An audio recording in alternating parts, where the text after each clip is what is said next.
Salut les trackers! Aujourd'hui, une vidéo qui va répondre à des questions qui me sont régulièrement posées, qui va aussi répondre à un besoin qu'on a tous, qu'on soit créateur de contenu ou randonneurs qui veulent juste faire quelques photos et vidéos. Le souci, c'est que quand on randonne sur plusieurs jours ou lorsqu'on est très friand de vidéos, de photos, de garder plein de petites traces, et parfois le téléphone portable il est un petit peu saturé et j'ai décidé d'acheter un objet qui m'a bien servi sur les différentes randonnées.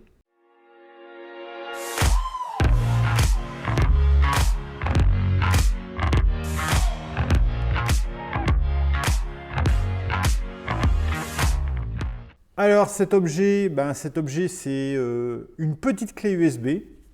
C'est une clé USB toute bête.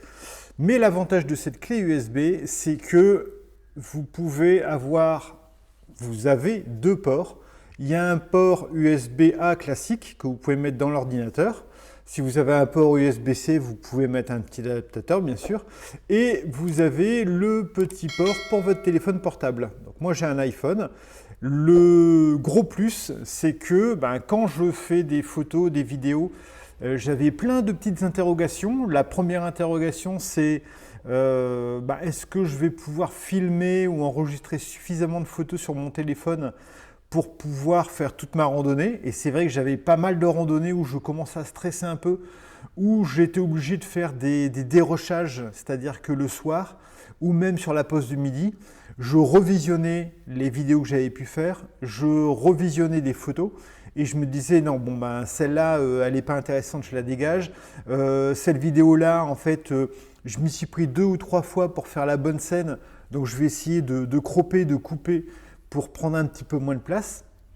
Et vous vous rendez compte que forcément, ça prend non seulement du temps de faire tout ça, et parfois le temps, en randonnée, on aimerait bien le consacrer plutôt à soit marcher, se balader, ou alors se reposer, dormir, manger, faire toutes ces choses super sympas. Donc on n'a pas trop envie de dépenser du temps pour gagner de la place sur le téléphone portable. Et bien entendu, il y a un truc qui est très ennuyeux, c'est la conservation, l'économie d'énergie. Et vous vous rendez bien compte que dès que vous allez commencer à utiliser votre téléphone portable pour revisionner les photos, revisionner les vidéos, vous utilisez énormément de batterie. Donc ce petit système, je vous le conseille, il est génial. Alors je vous mettrai en description le lien sur Amazon, je l'ai acheté sur Amazon. Il y a des clés qui font 64 Go, 128 Go, 256 Go. Je vous avoue, je ne me souviens même plus ce que j'ai acheté. Je crois que c'était une 256 parce que moi je suis un flippé de première et j'aime bien prendre un gros truc. J'ai regardé sur le GR20 tout ce que j'avais fait. En moyenne, j'ai utilisé 5 Go par jour de stockage. Donc 5 Go en comptant les photos, les vidéos et en sachant que je suis un créateur de contenu. Donc je fais beaucoup de vidéos et beaucoup de photos. Donc je pense que la plupart d'entre vous vont avoir besoin de 5 Go maximum. Sur 8 jours, ça fait 40 Go. Donc je pense sincèrement que si vous partez avec un téléphone assez vide et surtout avec une clé vide, vous allez largement pouvoir enregistrer toutes vos photos, toutes vos vidéos sans aucun souci.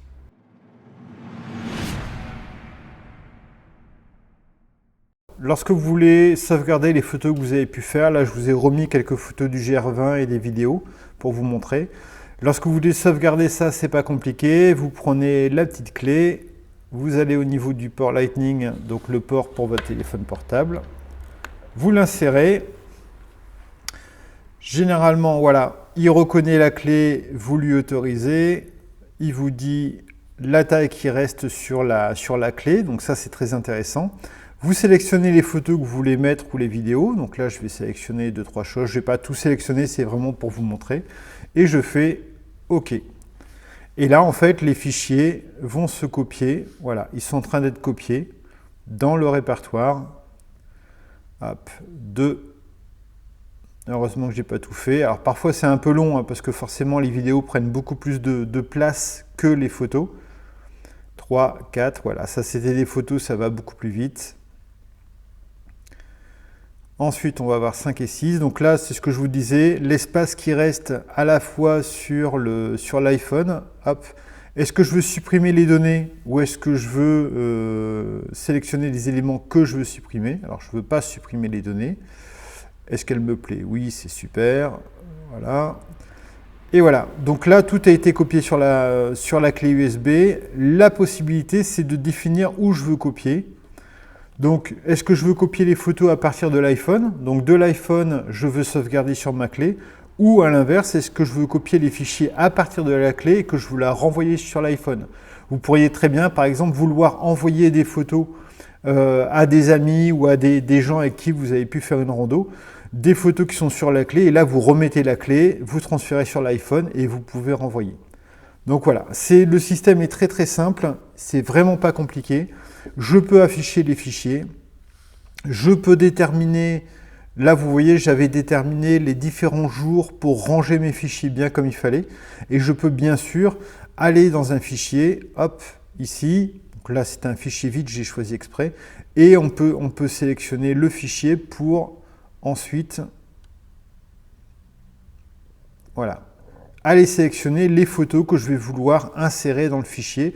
Donc le côté très intéressant, c'est que vous pouvez sauvegarder, mais vous pouvez aussi ranger vos fichiers. Vous pouvez demander à voir uniquement les photos, que les vidéos, que les musiques. Donc ça, c'est vraiment génial. Une fois que c'est terminé, vous pouvez prendre votre clé USB.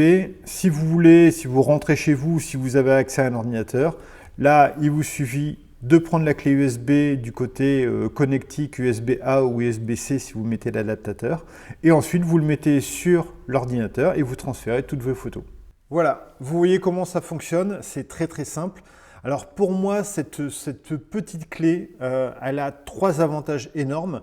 Le premier avantage qui est évident, c'est augmenter les capacités de stockage, c'est-à-dire que vous allez partir avec un téléphone portable qui a, je ne sais pas moi, 20 gigas d'espace disponible. Vous allez commencer à pouvoir enregistrer vos photos, vos vidéos, et à un moment, vous allez être un peu coincé. Donc ça va vous permettre d'augmenter les surfaces de stockage parce que les photos déjà faites, vous les sauvegardez là-dessus, vous effacez ce qu'il y a sur votre téléphone et vous continuez à pouvoir faire des photos. Donc ça, c'est génial. La deuxième chose, moi je l'utilise plutôt comme ça, dans une certaine limite, c'est tant que je peux, j'ai 2 systèmes de sauvegarde. Donc tant que je peux, tant que mon téléphone n'est pas plein, en fait je conserve les photos à la fois sur la clé USB et sur mon téléphone portable. Parce que je me dis toujours que si jamais je perds mon téléphone portable, ce qui pourrait arriver, si jamais en filmant, je fais tomber mon téléphone et je suis en hauteur et mon téléphone s'explose sur les rochers ou tombe à 200 mètres de dénivelé et je ne vais pas aller le chercher. Si jamais je le fais tomber dans l'eau, quoi qu'il en soit, si je perds mon téléphone, déjà c'est vraiment embêtant, mais si en plus j'ai perdu tout mon historique des 4-5 derniers jours, ce serait encore plus embêtant pour moi.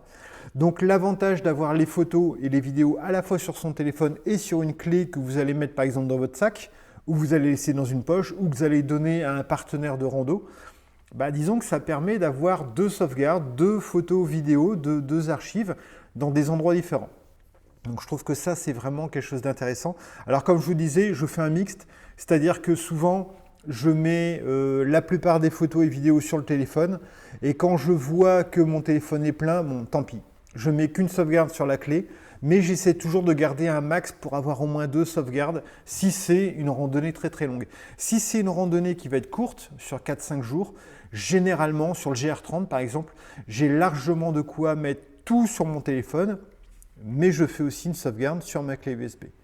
Et enfin, la troisième raison pour laquelle j'aime bien la clé USB, c'est que ça vous permet de sauvegarder de l'énergie.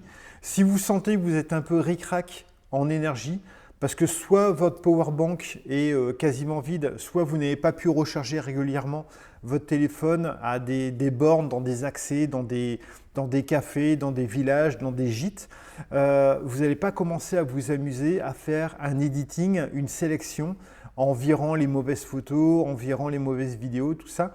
Et donc, vous allez dire, bon, tout ce que j'ai enregistré, c'est pas grave, je le sauvegarde, mais je ne vais pas commencer à visionner pendant 10 minutes, 20 minutes, 30 minutes toutes mes vidéos et les effacer, tout ça, parce que ça va me prendre de l'énergie. Donc la seule énergie que vous allez dépenser, c'est vraiment l'énergie de de transférer les photos sur la clé USB et là vous êtes tranquille. Dites-moi en commentaire si jamais ça vous a plu, si vous trouvez le système intéressant. Dites-moi si vous utilisez déjà ce type de clé, si vous en êtes content. J'attends vos retours. À très bientôt.